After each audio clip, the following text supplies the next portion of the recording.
செய்திகள்.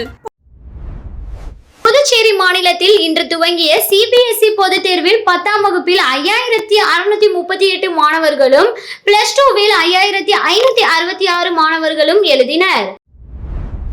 சிபிஎஸ்இ பாடத்திட்டத்தில் 10ஆம் மற்றும் 12ஆம் வகுப்பு மாணவர்களுக்கான பொதுத் தேர்வு இன்று துவங்கியது.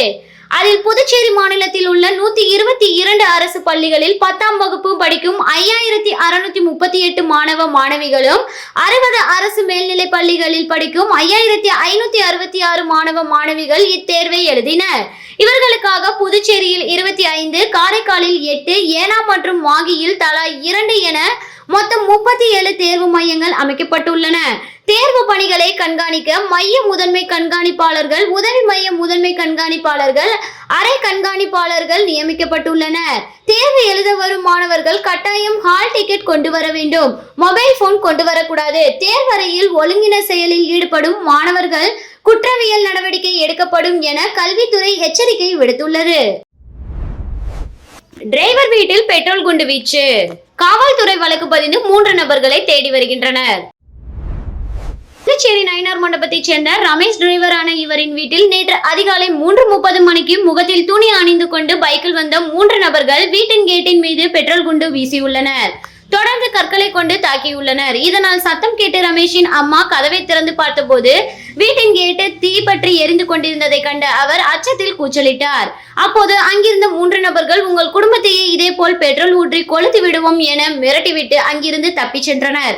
பெட்ரோல் குண்டு வீசிவிட்டு மிரட்டல் விடுத்தது யார் என அருகில் உள்ள சிசிடிவி கேமராவில் பார்த்ததில் அவர்கள் அதே பகுதியைச் சேர்ந்த கவிக்குயில் வீதியைச் சேர்ந்த ராம் மகன் திலீப், அவரது உறவினர் சூர்யா மற்றும் அடையாளம் தெரியாத ஒரு நபர் என தெரிய வந்தது. இது குறித்து ரமேஷ் அளித்த புகாரின் அடிப்படையில் முதலியார்பேட்டை காவல்துறையினர் வழக்கு பதிவு செய்து 3 பேரையும் தேடி வருகின்றனர்.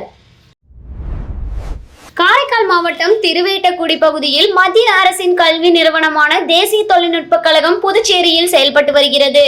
இங்கு 12வது பட்டமளிப்பு விழா வரும் 19ஆம் தேதி நடைபெறுகிறது. விழாவில் புதுச்சேரி துணைநிலை ஆளுநர் கே. கைலாஷ்நாதன் முதன்மை விருந்தினராகவும் முதல்வர் ரங்கசாமி கௌரவ விருந்தினராகவும் பங்கேற்று பதக்கங்கள் மற்றும் பட்டங்களை வழங்க உள்ளனர். தொழில்நுட்பம் மற்றும் அறிவியல் துறைகளை சார்ந்த 225 இளங்கலை மாணவர்களும் 33 முதுகலை மாணவர்களும் மற்றும் 30 ஆராய்ச்சி மாணவர்களும் பட்டங்களை பெற உள்ளனர். கடந்த கல்வியாண்டை பொறுத்தவரை மத்திய கல்வி அமைச்சகத்தின் ஓர் அங்கமான தேசிய தொழில்நுட்ப கழக நிறுவன தரவரிசை கட்டமைப்பு சார்பில் வெளியிடப்படும் தரவரிசை பட்டியலில் தேசிய தொழில்நுட்ப கழகம் புதுச்சேரியானது நாடு முழுவதும் உள்ள தொழில்நுட்ப நிறுவனங்களில் பொறியியல் பிரிவில் 99வது இடத்தை பெற்றுள்ளன. என்ஐடி புதுச்சேரி வளாகத்தில் கேந்திரிய வித்யாலயா பள்ளி நிறுவுவதற்கு மத்திய அரசின் அனுமதிக்கு காத்திருப்பதாகவும் விரைவில் கோஸ்டல் என்ஜினியரிங், ஆர்கிடெக்சர் உட்பட பல்வேறு புதிய பாடப்பிரிவுகள் கொண்டு வருவதற்காக மத்திய அரசின் ஒப்புதலுக்கு காத்திருப்பதாகவும் அடுத்த கல்வியாண்டு 2027-28 தொடங்கப்படும் என்றார்.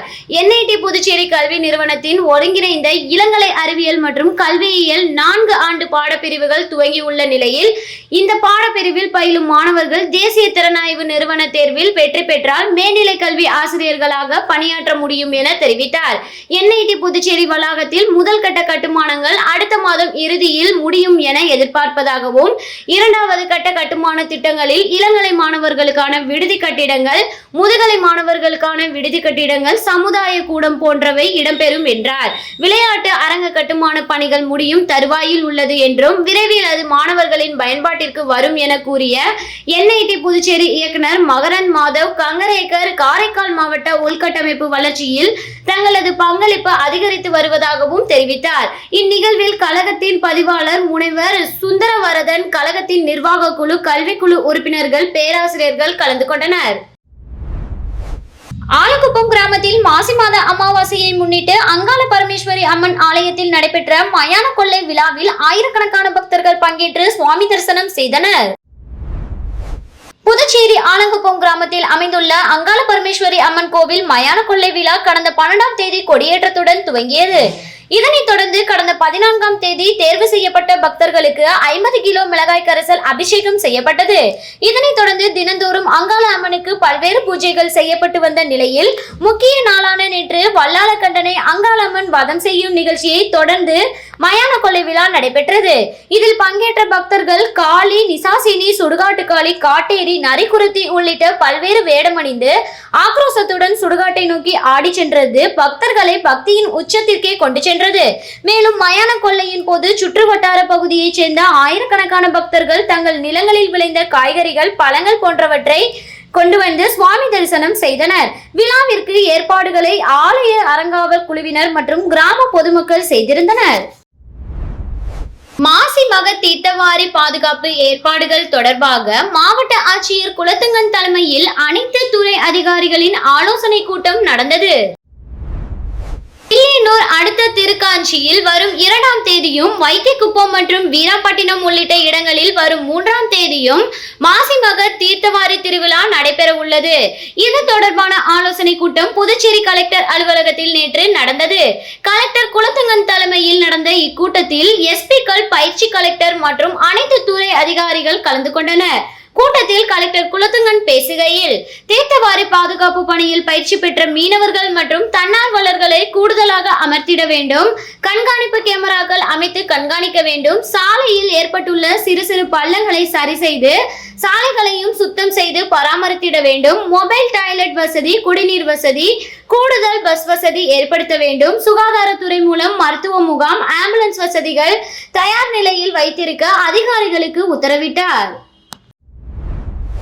புதுச்சேரி முதலியார்பேட்டையில் பாட்டாளி மக்கள் கட்சியை கிழக்கு மண்டல தலைமை அலுவலகத்தை மண்டல அமைப்பாளர் கோபாலகிருஷ்ணன் திறந்து வைத்து இனிப்புகள் வழங்கினார்.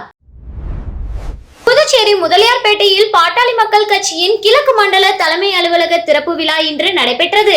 கிழக்கு மண்டல மாநில அமைப்பாளர் கோபே என்ற கோபாலகிருஷ்ணன் தலைமையில் மாநில துணைத் தலைவர் சத்யா முன்னிலையில் திறக்கப்பட்டது. அதனைத் தொடர்ந்து கட்சி கொடியேற்றி பொதுமக்களுக்கு இனிப்புகள் வழங்கப்பட்டது.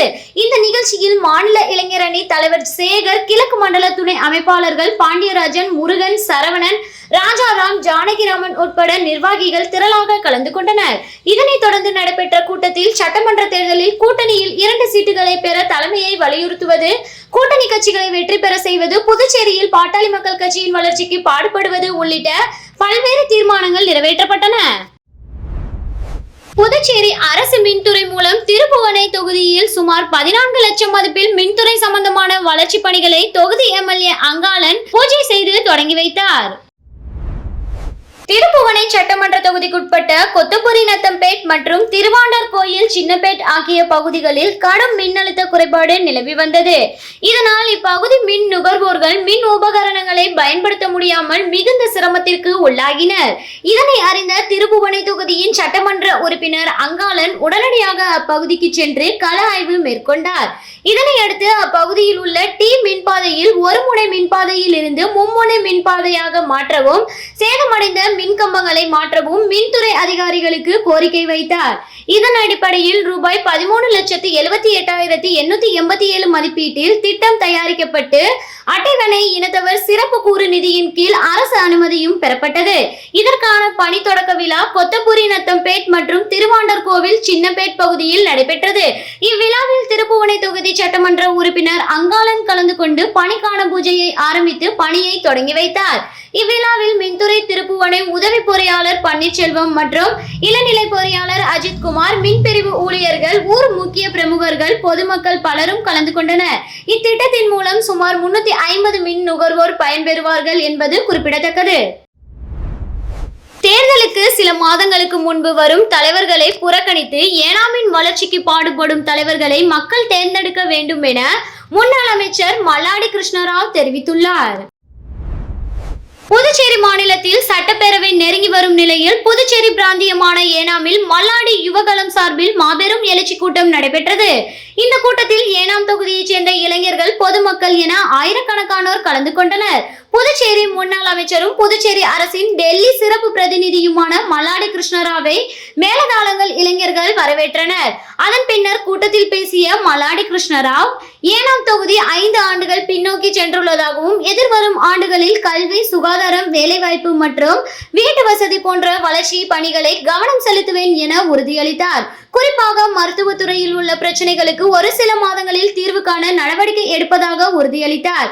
வரும் சட்டமன்ற தேர்தலில் எந்த கட்சியில் போட்டியிடுவேன் என்றும் மத்திய அரசின் நிலைமையை பொறுத்து தனது முடிவு இருக்கும் என அறிவித்தார். எந்த முடிவை எடுத்தாலும் ஏனாம் மக்களின் கருத்து மற்றும் ஒப்புதலுடன் செயல்படுவேன் என உறுதியளித்தார். தேர்தலுக்கு சில மாதங்களுக்கு முன்பு பரிசுகள் வழியில் தலைவர்கள் போல் காட்டிக்கொள்ளும் நபர்களை மக்கள் புறக்கணிக்க வேண்டும் என்றும் ஏனாம் மக்கள் பிரச்சனைகளை தெரிந்து கொண்டு அவர்களுக்காக போராடும் தலைவர்களை நீங்கள் தேர்ந்தெடுக்க வேண்டும் என வலியுறுத்தினார். பணி நிரந்தரம் செய்ய வேண்டும் உட்பட பல்வேறு கோரிக்கைகளை வலியுறுத்தி 108 ஆம்புலன்ஸ் ஓட்டுநர்கள் சுகாதாரத்துறை இயக்குனர் அலுவலகத்தில் 6வது நாளாக போராட்டத்தில் ஈடுபட்டுள்ளனர். புதுச்சேரி, காரைக்கால், ஏனாம், மாகே பிராந்தியத்தைச் சேர்ந்த 108 ஆம்புலன்ஸ் ஓட்டுநர்கள் சங்கத்தினர் கடந்த 12ஆம் தேதி முதல் சுகாதாரத்துறை இயக்குனர் அலுவலகத்தில் தொடர் வேலைநிறுத்த போராட்டத்தில் ஈடுபட்டு வருகின்றனர். அந்த வகையில் சங்க தலைவர் ஜெயபாலன் தலைமையில் 6வது நாளாக சுகாதாரத்துறை அலுவலகம் வாயிலில் போராட்டத்தில் ஈடுபட்டுள்ளனர். முதல்வர் அறிவித்தபடி உயர்த்தப்பட்ட ஊதியத்தை வழங்க வேண்டும், பணி நிரந்தரம் செய்ய வேண்டும் உள்ளிட்ட பல்வேறு கோரிக்கைகளை வலியுறுத்தி 50க்கும் மேற்பட்ட ஆம்புலன்ஸ் ஓட்டுநர்கள் போராட்டத்தில் ஈடுபட்டுள்ளனர். கோரிக்கைகளுக்கு அரசு செவி சாய்க்காவிட்டால் எதிர்வரும் சட்டமன்ற தேர்தலை புறக்கணிப்போம் என அரசுக்கு எச்சரிக்கை விடுத்துள்ளனர்.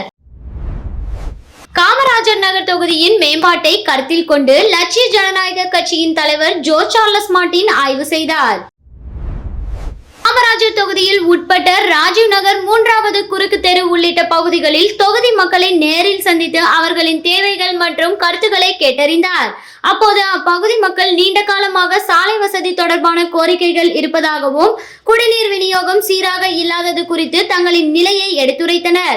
மேலும் பகுதி மேம்பாட்டின் ஒரு பகுதியாக ஆக்கிரமிப்புகள் தொடர்பான விஷயங்களையும் எடுத்து சொல்லி அவசர கால சேவைகளை தடையின்றி செல்லும் வகையில் நடவடிக்கை எடுக்க வேண்டும் என கேட்டுக்கொண்டனர்.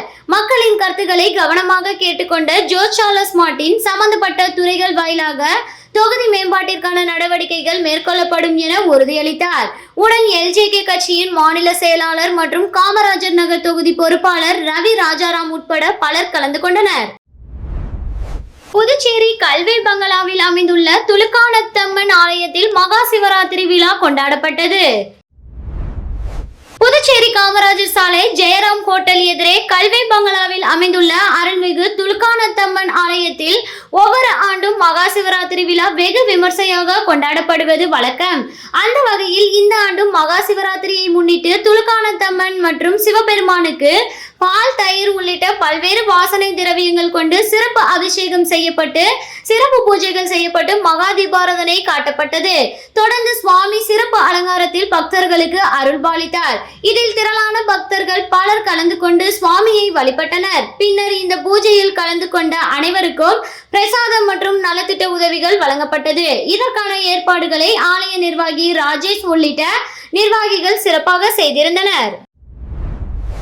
புதுச்சேரி மாநிலம் திமுக தலைமை செயற்குழு உறுப்பினரும் இந்திரா நகர் தொகுதி பொறுப்பாளருமான பா. காந்தி பிறந்தநாள் விழா இந்திரா நகர் தொகுதி செயலாளர் ராதாகிருஷ்ணன் ஏற்பாட்டில் கேக் வெட்டி மிக சிறப்பாக கொண்டாடப்பட்டது.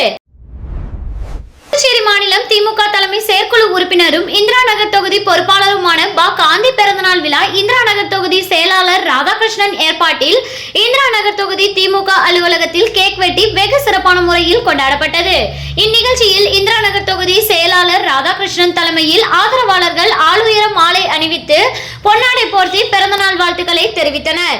இந்நிகழ்ச்சியில் அவைத் தலைவர் கோதண்டராமன், துணை செயலாளர் சுப்பிரமணியன், பிரதிநிதி தேவநாதன், செயற்குழு உறுப்பினர்கள் செல்லத்துறை, ஜெகதீஷ், மாஸ்டர், ராதாகிருஷ்ணன், பாலு, பாஸ்கர், பூபாலன், நடராஜன் உட்பட இந்திரா நகர் தொகுதி திமுக பிரமுகர்கள் ஏராளமானோர் கலந்து கொண்டு பிறந்தநாள் வாழ்த்துக்களை தெரிவித்தனர். நிகழ்ச்சிக்கான ஏற்பாட்டினை திமுக தொகுதி செயலாளர் ராதாகிருஷ்ணன் தலைமையில் ஆதரவாளர்கள் வெகு சிறப்பான முறையில் செய்திருந்தனர். தொண்டமானத்தம் ஸ்ரீ சுயம்பு அரசனடி முத்தாள மாரியம்மன் ஆலயத்தில் மகா சிவராத்திரி மற்றும் மாசி மாத அமாவாசை பூஜைகள் வெகு சிறப்பாக நடைபெற்றது. புதுச்சேரி மாநிலம் ஓசூடு சட்டமன்ற தொகுதிக்கு உட்பட்ட தொண்டமானத்தம் ஸ்ரீ சுயம்பு அரசனடி முத்தால மாரியம்மன் ஆலயத்தில் எழுந்தருளி இருக்கும் அரச சர்பல் லிங்கேஸ்வரர் ஆலயத்தில் மகா சிவராத்திரி விழாவினை முன்னிட்டு 4 கால பூஜைகள் நடைபெற்றது. தொடர்ந்து அலங்கரிக்கப்பட்ட சிவபெருமானுக்கு பல்வேறு அபிஷேகங்கள் மற்றும் அலங்காரங்கள் செய்து தீப ஆராதனை காண்பிக்கப்பட்டது. இதில் பக்தர்கள் திரளாக கலந்து கொண்டு சுவாமி தரிசனம் செய்தனர். தொடர்ந்து விழாவில் கலந்து கொண்ட பக்தர்கள் அனைவருக்கும் ஆலயம் சார்பாக அன்னதானம் வழங்கப்பட்டது. இதனைத் தொடர்ந்து நேற்று மாசி மாத அமாவாசை முன்னிட்டு தேவி அங்காள பரமேஸ்வரி அம்மனுக்கு அமாவாசை சிறப்பு பூஜை நடைபெற்றது. இதில் பக்தர்களுக்கு தீச்சட்டி எடுத்து தங்களது நேர்த்தி கடனை செலுத்தினார்கள். தொடர்ந்து மாசி மாத அமாவாசையொட்டி சுவாமிக்கு படையலிடப்பட்டது. இதனைத் தொடர்ந்து சுவாமிக்கு பல்வேறு பூஜைகள் செய்து படையலிட்ட சாதம் பக்தர்களுக்கு பிரசாதமாக வழங்கப்பட்டது. புதுச்சேரி அரசு மின்துறை மூலம் காரைக்கால் மாவட்டம் நெடுங்காடு கோட்டுச்சேரி தொகுதிக்கு உட்பட்ட ஆனந்த் அவென்யூ, லாரோஸ் நகர், சுவாமி விவேகானந்தா நகர், பீமாராவ் நகர், ஜிஎஸ்டி நகர், வெக்காளியம்மன் நகர், ஜிஎஸ்ஏ நகர் மற்றும் சிவாஜி நகர் ஆகிய பகுதிகளில் ரூபாய் 4,11,965 மதிப்பீட்டில் LED தெருவிளக்குகள் அமைக்கும் பணிகளுக்கான பூமி பூஜை நடைபெற்றது. அதனைத் தொடர்ந்து பணிகள் விரைவாக நடைபெற்று நேற்று முழுமையாக நிறைவு பெற்றதை அடுத்து நெடுங்காடு கோட்டுச்சேரி தொகுதி சட்டமன்ற உறுப்பினர் திருமதி டாக்டர் சந்திர பிரியங்கா அவர்கள் புதிய LED தெருவிளக்குகளை இயக்கி பொதுமக்கள் பயன்பாட்டிற்கு திறந்து வைத்து துவக்கி வைத்தார். இந்நிகழ்வில் மின்துறை அதிகாரிகள் மற்றும் ஊழியர்கள், NR காங்கிரஸ் பொறுப்பாளர்கள் மற்றும் பொதுமக்கள் கலந்து கொண்டு நிகழ்ச்சியை சிறப்பித்தனர். மோதிலால் நேரு தொழில்நுட்ப கல்லூரியில் 40 லட்சத்தில் மின்னணு வழிகற்றல் மையத்தினை பாராளுமன்ற உறுப்பினர் செல்வ கணபதி மற்றும் சட்டமன்ற உறுப்பினர் கல்யாண சுந்தரம் ஆகியோர் திறந்து வைத்தனர். புதுச்சேரி லாஸ்பேட்டை மோதிலால் நேரு தொழில்நுட்ப கல்லூரியின் மின்னணுவியல் துறையில் MP செல்வ கணபதி தொகுதி மேம்பாட்டு நிதியிலிருந்து ரூபாய் 40 லட்சம் மதிப்பில் பொலிவுறவு வகுப்பறை மற்றும் மின்னணு வழிகற்றல் மையம் அமைக்கப்பட்டுள்ளது. மேலும் அதன் திறப்பு விழா நடைபெற்றது. இதில் சட்டமன்ற உறுப்பினர் கல்யாண சுந்தரம் தலைமை தாங்கினார். சிறப்பு விருந்தினராக MP செல்வ கணபதி கலந்து கொண்டு மையத்தை திறந்து வைத்தார். மேலும் நிகழ்ச்சியில் புதுச்சேரி அரசின் உயர் மற்றும் தொழில்நுட்ப துறையின் இயக்குனர் சிவகுமார், மாவட்ட ஊரக வளர்ச்சி முகாமை திட்ட இயக்குனர் மாணிக்க தீபன், கல்லூரி முதல்வர் உட்பட பலர் கலந்து கொண்டனர். சஞ்சீவி நகரில் கழிவுநீர் சுத்திகரிப்பு மையத்திற்கு பூமி பூஜை. MP.S. செல்வ கணபதி பணிகளை தொடங்கி வைத்தார்.